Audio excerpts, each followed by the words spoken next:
Doctor Baba Saheb Ambedkar open university.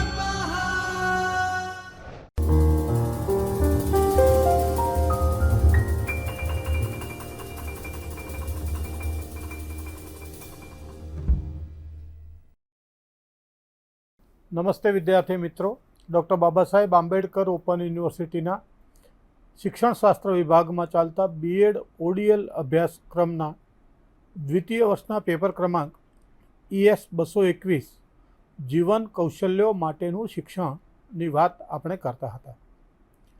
એમાં વ્યક્તિગત કૌશલ્યો અને એના બ્લોક 1નું આજે છેલ્લું કૌશલ્ય લક્ષ્ય નિર્ધારણની વાત આપણે આગળના વ્યાખ્યાનમાં કરી હતી, જેને આજે આપણે આગળ વધારીએ. મિત્રો, જ્યારે આપણે લક્ષ્ય નિર્ધારણની વાત કરતા હોઈએ છીએ ત્યારે સ્માર્ટ લક્ષ્ય એટલે શું એની આપણે ચર્ચા કરવી જોઈએ. સામાન્ય રીતે એવું કહેવામાં આવે છે કે સ્માર્ટ માપદંડ જે છે અથવા તો સ્માર્ટ ગોલ્સ જે છે એનો સૌ પ્રથમવાર ઉપયોગ એ શબ્દને કોઈન કર્યો તો પીટર ડ્રકર નામના મેનેજમેન્ટના પ્રોફેસરે. એનું મેનેજમેન્ટ બાય ઓબ્જેક્ટિવ્સ નામનું જે પુસ્તક જે છે એની અંદર સર્વપ્રથમ આનો ઉપયોગ કરવામાં આવ્યો અને નવેમ્બર 1981ના મેનેજમેન્ટ રિવ્યૂમાં જ્યોર્જ ડોરન એ વિશે લખ્યું. સ્માર્ટ ધ્યેયનો ફાયદો એ છે કે એના વડે મુખ્ય ધ્યેય જે છે તમારું જે લક્ષ્ય જે છે એને સરળતાથી સમજી શકાય અને એ લક્ષ્ય પૂર્ણ કરવા માટે આપણે શું કરી રહ્યા છીએ એનો ખ્યાલ પણ આપણને આવે. તો ધ્યેય તો સ્માર્ટ હોવો જોઈએ અને આપણે એમ પણ કહી શકીએ કે દરેક ઔદ્યોગિક સંસ્થાન, શૈક્ષણિક સંસ્થાન, વિભાગ કે સરકાર અથવા તો લક્ષ્ય નિર્ધારણની પ્રક્રિયા વ્યક્તિગત કે સામૂહિક કે સામુદાયિક કે સમાજમાં જ્યાં પણ થતી હોય ત્યાં એ મુખ્યત્વે 5 માપદંડવાળી હોવી જોઈએ. કયા કયા 5 માપદંડો છે તે જોઈએ. તો કોઈ પણ લક્ષ્ય જે છે એના માટેનું એ સ્પેસિફિક ચોક્કસ હોવું જોઈએ અથવા તો એ લક્ષ્યને નક્કી કરવા માટે અથવા તો એનો સુધારણા કરવા માટેનો નિશ્ચિત વિસ્તાર હોવો જોઈએ. એનો અર્થ એ થયો કે આપણે જે લક્ષ્ય નક્કી કરીએ છીએ તે લક્ષ્યને જ્યારે એ પાર પડશે ત્યારે એની અસરો જે છે એ કયા કયા વિસ્તારમાં જોવા મળશે એના આધારે લક્ષ્ય નક્કી થવું જોઈએ. શૈક્ષણિક સંસ્થાન હોય તો તે સંસ્થાન પૂરતું મર્યાદિત, વ્યક્તિગત હોય તો તે વ્યક્તિ પૂરતું મર્યાદિત, સામુદાયિક હોય તો તે સમુદાય પૂરતું મર્યાદિત. આમ એનો ચોક્કસ વ્યાપ વિસ્તાર નક્કી થવો જોઈએ. લક્ષ્ય નક્કી કર્યા પછી પાર પાડવા માટેનું કે પાર પડ્યું કે નહીં તે નક્કી કરવા માટે એ મેઝરેબલ હોવું જોઈએ. એનું બીજું લક્ષણ છે માપી શકાય તેવું લક્ષ્ય હોવું જોઈએ. એના જે સૂચકાંકો છે એના આધારે નક્કી કરી શકાય કે લક્ષ્ય કેટલા પ્રમાણમાં તમારું સિદ્ધ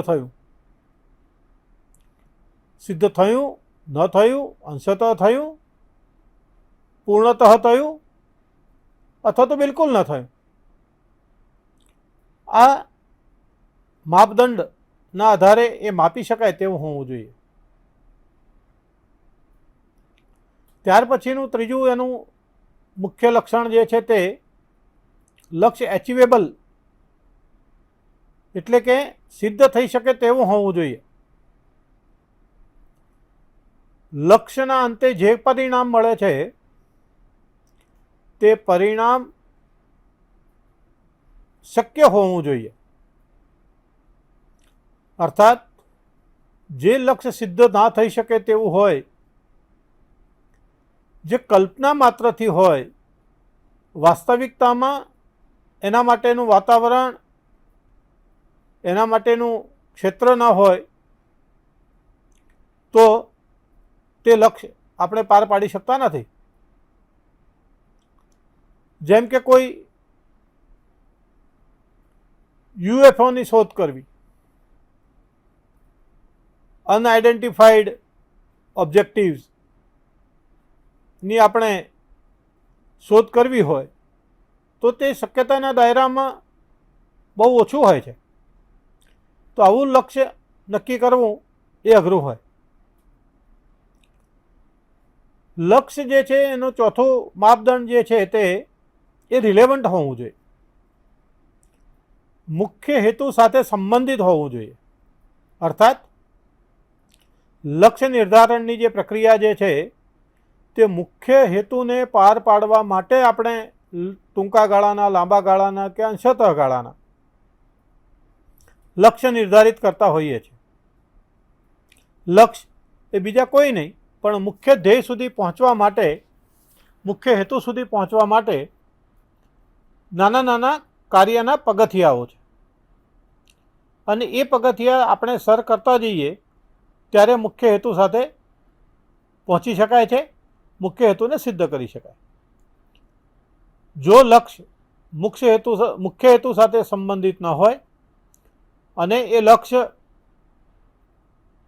વિરોધી દિશાનું હોય અથવા તો સાનુકૂળ ન હોય ત્યારે એ મુખ્ય હેતુને સિદ્ધ કરવા માટે એનો કોઈ ઉપયોગિતા રહેતી નથી. એટલે રિલેવન્ટ હોવું જોઈએ. અને પાંચમું ને મહત્ત્વનું માપદંડ જે છે તે કે ટાઈમ બાઉન્ડ હોવું જોઈએ. કામ પૂરું કરવા માટે એક ચોક્કસ સમયગાળો નિશ્ચિત કરેલો હોવો જોઈએ. લક્ષ્ય પૂર્ણ કરવા માટેનું સમયગાળો એ કાર્યને ગતિ આપે છે, આયોજન સુવ્યવસ્થિત થઈ શકે છે અને એટલા માટે ટાઈમ બાઉન્ડ એનો માપદંડ છે. તો આમ કોઈપણ લક્ષ્ય માટે 5 માપદંડો સ્પેસિફિક, મેઝરેબલ, એચિવેબલ, રિલેવન્ટ અને ટાઈમ બાઉન્ડ એ હોવા જોઈએ. મિત્રો, આ 5 માપદંડો જોયા પછી કોઈપણ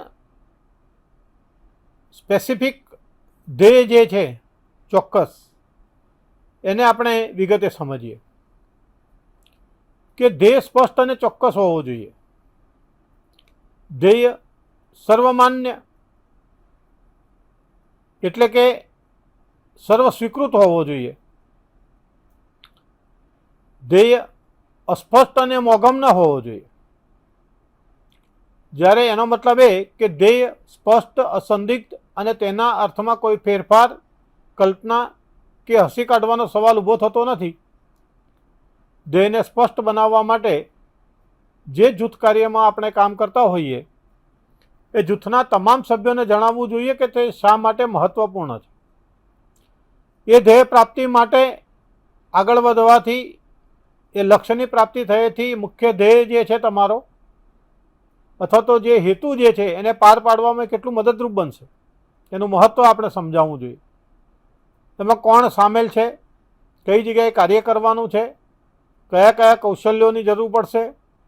કોઈપણ ચોક્કસ ધ્યેય એ સામાન્ય રીતે 5 Ws જે પ્રશ્ન પૂછવા માટે WH ક્વેશ્ચન માર્ક જે છે એવા આ 5 છે: વોટ, વાય, હુ, વેર અને વિચ. શું, કયું કામ પરિપૂર્ણ કરવા માગો છો એ નિશ્ચિત હોવું જોઈએ. શા માટે? તો ધ્યેય પરિપૂર્ણ કરવા માટેના ચોક્કસ કારણો કયા છે, એમાં કોણ કોણ સામેલ છે. વેર, કયા સ્થાન ઉપર કાર્ય કરવાનું છે. અને વિચ, ક્યાં કયું કાર્ય કરવાનું છે. આવશ્યકતાઓ અને અવરોધોને ઓળખીને આપણે એ કાર્યને નિશ્ચિત કરવું જોઈએ. બીજો માપદંડ આપણે આગળ વાત કરીએ મેઝરેબલ, એટલે કે માપી શકાય તેવું હોવું જોઈએ. ધ્યેયની પ્રાપ્તિ તરફ જે આપણે ગતિ કરીએ છીએ એના ઉચિત માપદંડ રાખવાની આવશ્યકતા છે. અને માપનનો માપદંડ રાખવા પાછળનો વિચાર એ છે કે જો કોઈ લક્ષ્યની પ્રગતિને માપી શકાય તેવું ન હોય તો આપણે એમાં આગળ વધી શકીએ છીએ. કેટલા આગળ વધ્યા, કેટલી પ્રગતિ થઈ, કેટલી સિદ્ધિ મળી શકે તેવું છે એ જાણવું ખૂબ જ મુશ્કેલ બની જાય. એટલા માટે માપદંડની યોજનાથી આપણે પ્રગતિના રસ્તા ઉપર જ રહીએ અને જેમ જેમ પરિપૂર્ણતાની એ સમય મર્યાદા નજીક આવતી જાય તેમ વધુ ઉત્સાહથી કાર્યાન્વિત એ બને. આપણા પ્રયત્નો પણ સતત ચાલુ રહે અને માપદંડના જે સૂચકો જે છે એ ક્વોન્ટિટેટિવ પણ હોવા જોઈએ. કેટલાક સૂચકો ગુણાત્મક એટલે કે ક્વોલિટેટિવ પણ હોય, પણ એ પણ ક્વોલિટેટિવ સૂચકોની માપવાની કેટલીક અંકશાસ્ત્રીય પદ્ધતિઓ છે. એટલે કોઈ પણ પ્રદત્ત એટલે કે ડેટાનું પૃથક્કરણ જે છે એ ક્વોલિટેટિવ ડેટાનું એનાલિસિસ હોય કે પછી ક્વોન્ટિટેટિવ ડેટાનું એનાલિસિસ હોય, એના માપન માટેના ચોક્કસ સ્કેલ છે, અંકશાસ્ત્રીય પદ્ધતિઓ છે. ઐતિહાસિક સંશોધનોમાં ગુણાત્મક માહિતી હોય છે, તો એ માહિતીને એનાલિસિસ કરવા માટે પણ કેટલીક પદ્ધતિઓ છે. જેમ કે આપણે કોઈકની રૂબરૂ મુલાકાત લીધી અને એ રૂબરૂ મુલાકાતમાં જે ઉત્તરો આપણને મળ્યા એ ઉત્તરોનું અર્થઘટન કરવા માટે અથવા તો કોઈ ઘટનાનું અવલોકન કરવા માટે અથવા તો અર્થઘટન કરવા માટે આપણે ફિનોમિનોલોજીકલ ઇન્ટરપ્રિટેશન આપણે કરવું જોઈએ. એટલે કે સંશોધનની ભાષામાં કહીએ તો પ્રતિભાસ મીમાંસા, એના માટેની એક પદ્ધતિ છે ગુણાત્મક ડેટાને માપવા માટેની. તો આમ માહિતી કોઈ પણ હોય એ મેઝરેબલ હોવું જોઈએ. ત્યાર પછીનો છે મુદ્દો એચિવેબલ હોવું જોઈએ. એટલે કે શક્ય અને પ્રાપ્ય હોવું જોઈએ. લક્ષ્ય વાસ્તવવાદી હોય તો જ એમાં આપણને સફળતા મળે છે. પ્રયત્નો કર્યા પછી જ્યારે અવાસ્તવવાદી લક્ષ્યની નિર્ધારણની પાછળ આપણે જો પડ્યા હોઈએ તો છેલ્લે દ્રાક્ષ ખાટી છે એવું બહાનું કરીને તમારે છોડી દેવું પડે છે. તો એવું ન હોવું જોઈએ. લક્ષ્ય વાસ્તવવાદી, સિદ્ધ થઈ શકે તેવું, પ્રાપ્ય હોવું જોઈએ. કહેવાય છે કે લક્ષ્ય જે છે એ અઘરું હોય પણ અશક્ય ન હોય. કેટલાક લક્ષ્ય શરૂઆતમાં સરળ દેખાતા હોય છે પણ જ્યારે સિદ્ધ કરવા બેસીએ અથવા તેમાં આગળ વધીએ ત્યારે અશક્ય થતા જાય, અઘરા થતા જાય. એટલે અઘરા લક્ષ્ય ભલે હોય, the goal may be difficult but should not be impossible. અઘરું હોય પણ અશક્ય ન હોવું જોઈએ. એના પછીની વાત આપણે કરીએ તો એમાં લક્ષ્ય આપણી ક્ષમતાની બહારનું ન હોવું જોઈએ. જેમાં આપણું શરીર સાથ ના આપે, જેમાં આપણો રસ રુચિ સાથ ના આપે, જેમાં આપણો અભ્યાસ સાથ ના આપે, જેમાં આપણી બુદ્ધિ ક્ષમતા કસોટી જે છે એ થાય. તો આવું જ્યારે કોઈ પણ લક્ષ્ય જે છે કે જે લક્ષ્ય ક્ષમતાની બહારનું હોય ત્યારે એ એટલું નાનું કે સામાન્ય ન હોવું જોઈએ કે આપણને અર્થહીન લાગે. જ્યારે આપણને લાગે કે ધ્યેય પ્રાપ્તિ જરૂરી છે ત્યારે તેની પૂર્ણતા માટે નવા નવા રસ્તાઓ, ક્ષમતાઓ, કુશળતા અને નાણાકીય સહાય પણ આપણે શોધી કાઢીએ. પહેલાં અવગણવામાં આવેલી તકોને ઓળખીને આપણે એનો ઉપયોગ કરીએ. પ્રાપ્ય ધ્યેયો મોટાભાગે સામાન્ય રીતે પૂછાતો પ્રશ્ન કેવી રીતે એ લક્ષ્ય પાર પાડવું એનો જવાબ આપે છે. અને કેવી રીતે ધ્યેય પૂરો કરી શકાય અને મર્યાદાઓને લીધે એ ધ્યેય કેટલો અને કેવી રીતે વાસ્તવિક છે કે યથાર્થ છે, સિદ્ધ થઈ શકે તેવું છે, શક્યતા છે, લક્ષ્ય નિર્ધારણની પૂર્તિ માટેની એમાં સંભાવનાઓ છે, આ બધાનો વિચાર પણ એક માપદંડ છે. ત્યાર પછીનું છે રિલેવન્ટ, એટલે કે સંબંધિત, સુસંગત. કોને? તો જે ધ્યેયને, જે હેતુને પાર પાડવા માટે આપણે લક્ષ્ય નિર્ધારણની પ્રક્રિયા કરીએ છીએ, લક્ષ્ય નક્કી કરીએ છીએ, એને રિલેવન્ટ હોવું જોઈએ. ધ્યેય એવું હોવું જોઈએ કે જે તમારા હાલના કાર્ય સાથે સંબંધિત હોય. દાખલા તરીકે બેંક મેનેજરનું અહીંયા ઉદાહરણ આપ્યું છે પુસ્તકમાં. એ બેંક મેનેજરની નોકરી બેંકનું વ્યવસ્થાપન છે, પરંતુ એ જો એવું ધ્યેય નક્કી કરે તે રોજના 200 સમોસા બનાવશે તો ધ્યેય માપી શકાય, સમય મર્યાદા, આ બધું બરાબર છે કે આજના દિવસમાં 200 સમોસા બનાવશે, પરંતુ એના મુખ્ય હેતુને પાર પાડવા માટે, બેંકના વ્યવસ્થાપનને પાર પાડવા માટે આ લક્ષ્ય સુસંગત નથી.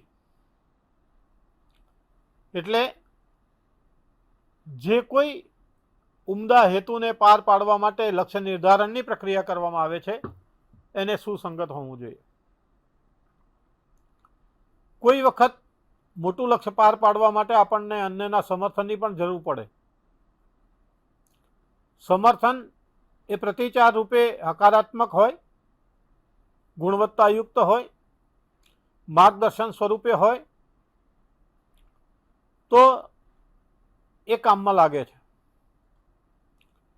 એટલા માટે આપણે આપણું ધ્યેય જે છે એ કાર્ય સાથે, સંગઠનનું કાર્ય સાથે, સંગઠન એટલે કે ઇન્સ્ટિટ્યુશનલ ઓબ્જેક્ટિવ્સની પૂર્તિ માટે એના લક્ષ્ય નક્કી થવા જોઈએ. કોઈ પણ ધ્યેય બીજા પેટા ધ્યેય સાથે મેળ ખાતો હોય, એકબીજાને પૂરક બનીને મુખ્ય હેતુને પાર પાડવામાં મદદ કરતા હોય ત્યારે તે લક્ષ્ય છે એ સુસંગત બની જાય છે. અને એક ધ્યેય ત્યારે સંબંધિત ધ્યેય થાય છે જ્યારે કેટલાક પ્રશ્નોના જવાબ હામાં મળે. દાખલા તરીકે, શું આ લક્ષ્ય અગત્યનું કે યોગ્ય વળતર આપી શકે તેવું છે? જો આનો જવાબ નામાં આવે તો લક્ષ્ય સુસંગત નથી. શું લક્ષ્ય પૂર્ણ કરવા માટે આ સમય યોગ્ય છે? જો સમય અનુકૂળ ન હોય, પ્રતિકૂળ હોય તો પણ લક્ષ્ય સુસંગત નથી. શું અમારા અન્ય પ્રયત્નો અથવા તો જરૂરિયાતો સાથે મેળ ખાય છે? આનો જવાબ પણ આપણને હામાં મળે એવું હોય તો જ આપણી લક્ષ્ય પ્રાપ્તિ થાય છે. શું આ કાર્ય માટે આપણે યોગ્ય વ્યક્તિ છીએ? જો આપણે અયોગ્ય વ્યક્તિ હોઈએ તો પણ લક્ષ્ય સુસંગત બનતું નથી. શું લક્ષ્ય જે છે એ વર્તમાન સામાજિક આર્થિક વાતાવરણમાં લાગુ છે? જો આ પણ આપણું જે લક્ષ્ય જે છે એ વાતાવરણમાં લાગુ ના હોય તો પણ તે આપણા માટે ઉપયોગી નથી. તો આમ કેટલાક પ્રશ્નોના જવાબ એ હામો મળવા જોઈએ. ત્યાર પછીનું પાંચમું છેલ્લો સમય મર્યાદાનો માપદંડ કે તમારા ધ્યેયને કોઈ સમય મર્યાદાની અંદર પૂરો કરવા માટેનું એનું મહત્વ, સમય મર્યાદા એ વ્યવસ્થિત આયોજન માટે છે. લક્ષ્ય નિર્ધારણ કર્યા પછી એના કાર્યો જે છે એના માટે કરવાના થતા કાર્યો જે છે તે આગળ આપણે લક્ષણો જોયા એ પ્રમાણેના લક્ષણો જો ધરાવતું હોય તો એ કાર્યોને નાના નાના સમય મર્યાદામાં વહેંચી દેવા જોઈએ અને એ સમય મર્યાદામાં કામ પૂરું થાય તો જ આપણી લક્ષ્ય નિર્ધારણની પ્રક્રિયા સાચી છે તેમ માનવું. અવરોધ આવશે એની કલ્પના નથી હોતી, પરંતુ જો અવરોધ આવે તો પણ એ અવરોધને પણ કેટલા સમયમાં દૂર કરવો એનું પણ એક પૂર્વ આયોજન હોવું જોઈએ. સમયની પ્રતિબદ્ધતા આપણે લખીએ તો જ આપણે એ કાર્ય પૂર્ણ કરવા માટે ભરચક પ્રયત્નો કરીશું. સામાન્ય રીતે કોઈ પણ સંસ્થામાં ક્રાઇસિસ તો ઊભી થાય અને એને હલ કરવામાં મૂંઝવણ પણ આવે અને એટલા માટે કદાચ આપણો મુખ્ય ધ્યેય છે એ પૂરો ન થતો હોય એવું દેખાય. તો સમય મર્યાદિત ધ્યેય એક પ્રકારની અગત્યતા એટલે કે તાકીદ એટલે કે અર્જન્સીની લાગણી સ્થાપિત કરે છે. ટુ ડુ લિસ્ટ કાર્ય કરવાની યાદી એની સામે કેટલા સમયમાં પૂર્ણ કરવું એ સમય મર્યાદા આવું નિશ્ચિત થાય તો એ કાર્યો એકબીજા ઉપર આધારિત હોય, વૈજ્ઞાનિકપણે આધારિત હોય તો જ એમાં સિદ્ધિ મળે છે. છેલ્લે કરવાનું થતું કાર્ય જો પહેલું કરવા જઈએ તો એ કાર્ય આપણને અસફળતા આપે છે. એટલે કાર્યોનો જે સમૂહ છે એકબીજા ઉપર આધારિત હોય, વૈજ્ઞાનિક ઢબે ગોઠવાયેલા ટાસ્ક હોય તો જ એ સમયબદ્ધ રીતે પૂરું થાય. એમાં ક્યારે કાર્ય પૂરું કરવાનું છે, શું આજે પૂરું કરી શકું, એ પૂરું કરવા માટે આજે શું કરી શકાય, અત્યારે શું કરી શકાય, આમ માઇક્રો પ્લાનિંગથી એ કાર્ય સિદ્ધિ થાય છે. હવે લક્ષ્ય નિર્ધારણની પ્રક્રિયામાં જ્યારે છેલ્લે ધ્યેયની પ્રાપ્તિ થઈ જાય, લક્ષ્યની પ્રાપ્તિ થઈ જાય ત્યારે એ ધ્યેયની સમીક્ષા કેવી રીતે કરવી. આપણે મોટાભાગે ધ્યેય નિર્ધારણની વાત કરતા હોય, આ શબ્દ આ મોઢામાંથી વારંવાર નીકળે છે કે મેં લક્ષ્ય નક્કી કર્યું છે, મેં આ ધ્યેય નક્કી કર્યો છે, પરંતુ એ ધ્યેય પ્રાપ્તિ અને એના પછી ધ્યેયની સમીક્ષા કરવાની વાત કોઈ કરતું નથી. ધ્યેય નિર્ધારણની સાથે સાથે એની સમીક્ષા એ પણ જરૂરી છે. એટલા માટે કે તમારા પછીથી જે કોઈ કાર્ય કરશે ત્યારે એ ધ્યેય નિર્ધારણની પ્રક્રિયા તમે જે હાથ ધરી હતી અને એમાંથી લક્ષ્ય પ્રાપ્તિ થઈ એની સમીક્ષાત્મક નોંધ લખવાથી, એનો અહેવાલ લખવાથી પાછળ અનુસરનારાઓને એમાંથી માર્ગદર્શન મળશે. કઈ બાબતો સરળ રહી, કઈ બાબતો અઘરી રહી, કઈ બાબતો એ આપણને ડાયવર્ટ કર્યા, આ બધુંનું વિશ્લેષણ, સમીક્ષાત્મક નોંધ એ આપણી પાછળના સંશોધક અથવા તો આપણા પાછળના જે કાર્ય કરનારાઓ છે, અનુસરનારાઓ છે એને ઉપયોગી રહે છે. જ્યારે આપણે ધ્યેયની વાત કરીએ ત્યારે એને સમીક્ષા, એનું મૂલ્યાંકન એ જરૂરી છે. ધ્યેય નિર્ધારણ કરીએ પરંતુ ધ્યેય પ્રાપ્તિ ન થાય તો બધી જ મહેનત પાણીમાં જાય. ઇયાન ઉશેર એક પુસ્તક લખ્યું છે, 7 steps to goal achieving success. આ બધા પુસ્તકો આપણને માર્ગદર્શન આપે છે પણ કોઈ સીધી ધ્યેય પ્રાપ્તિ કરી આપશે નહીં. એમાં એમના અનુભવો વર્ણવેલા હોય. લક્ષ્ય સુધી પહોંચવા માટે તો આપણે જાતે દોડવું પડે અને જૂથના સભ્યોને સાથે રાખીને દોડવું પડે તો જ એ લક્ષ્ય પ્રાપ્તિ થાય. પુસ્તક વાંચવાથી લક્ષ્ય નિર્ધારણ થઈ શકે, એની સમજ આવી શકે, પરંતુ એના સફળતા પ્રાપ્ત કરવા માટે વ્યક્તિએ જાતે મહેનત કરવાની થાય છે. તો જે જીવનશૈલીની આપણે કલ્પના કરીએ એ જીવનશૈલી આપણને ત્યારે જ પ્રાપ્ત થઈ શકે કે જ્યારે એ જીવનશૈલી મહેનતથી આપણે અપનાવીએ. તો એના 7 પગથિયા છે. એ પગથિયા કયા કયા છે તેની વાત કરીએ. તો પહેલું છે ધ્યેયને લખો. Write down your goal. જેના પર વારંવાર નજર પડે, જે તમને વારંવાર એ લક્ષ્યની યાદ અપાવે તેવી રીતે લખો. લક્ષ્યને કાગળ ઉપર ઉતારો. સ્ટેટમેન્ટ મિત્રો આગળ કરો. એ લક્ષ્ય જે છે, ઈરાદાનું નિવેદન જે છે, એ આપણામાં આત્મપ્રતિષ્ઠાનો સવાલ ઊભો કરશે. કારણ કે જ્યારે લખેલું નિશ્ચિત કરેલું ધ્યેય પ્રાપ્ત થતું નથી ત્યારે આત્મપ્રતિષ્ઠામાં હાનિ પહોંચે છે અને શરમ અનુભવાય છે.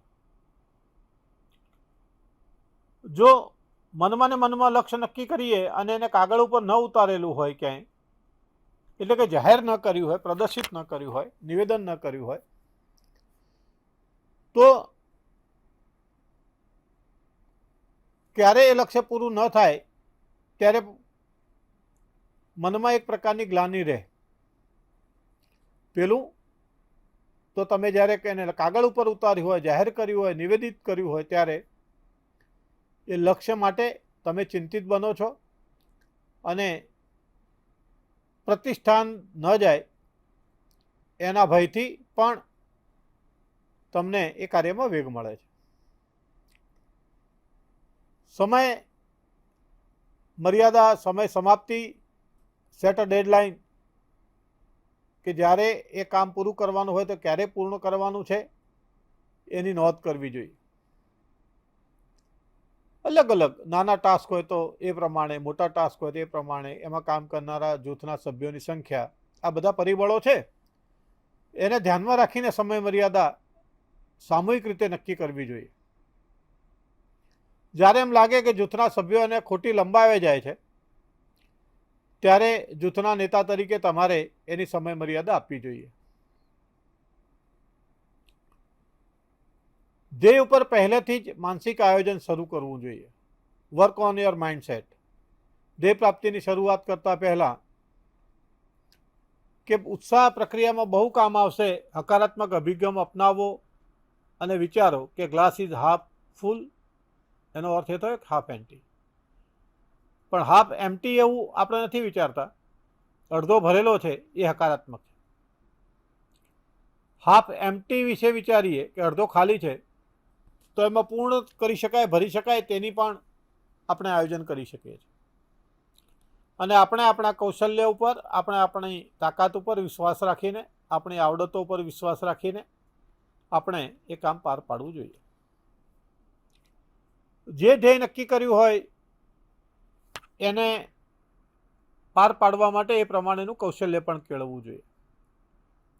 એ માટે નવી તાલીમ મેળવવી પડે, નવું કૌશલ્ય શીખવું પડે તો એ પણ શીખવું જોઈએ. ઘણા વિષયો ટેકનોલોજીના એ આપણને આપણા સીધા નહીં પણ પરોક્ષ રીતે નક્કી કરેલા લક્ષ્યોને પહોંચી રાખવા માટે આપણને શીખવે છે. જેમ કે અમે અભ્યાસ કરતા હતા ત્યારે કમ્પ્યુટરનો અભ્યાસ કરવો જરૂરી નહોતો, ત્યાર પછી આવશ્યક થઈ ગયું. એમ અત્યારે વર્તમાન સંજોગોમાં એઆઈનો અભ્યાસ, આર્ટિફિશિયલ ઇન્ટેલિજન્સનો અભ્યાસ એ વ્યાવસાયિક કાર્યો માટે જરૂરી છે. તો આમ નવી તકનિક, નવા કૌશલ્યોને અપનાવીને આપણે અપ ટુ મોમેન્ટ એ રહી શકીએ. શરૂઆતનું પહેલું પગથિયું એ જ અઘરું હોય છે. કાર્યની શરૂઆત કરીએ તો અડધું કાર્ય પૂર્ણ થયું એવું માની લે છે. તો પહેલું સ્ટેપ આળસને ખંખેરીને ઊભા થવાનું અને શરૂ કરવાનું. જ્યાં સુધી બધી તૈયારી થઈ જાય ત્યાં સુધી રાહ ન જોશો અને એક જે નાનું દીવડું મળ્યું હોય તે દીવડું લઈને આગળ ચાલવાથી આગળના રસ્તાઓ આપોઆપ ખુલતા જાય. તો જેમ જેમ આગળ વધીએ તેમ તેમ આપણને આગળની ગોઠવણ થતી જાય અને વ્યવસ્થા ઊભી થતી જાય પણ શરૂઆતનું પહેલું પગથિયું ભરવું જોઈએ. પરિપૂર્ણતા સુધી મંડ્યા રહેવાનું. કાર્યનો આરંભ કર્યા પછી છોડવાનો કે રોકવાનો સવાલ જ નથી.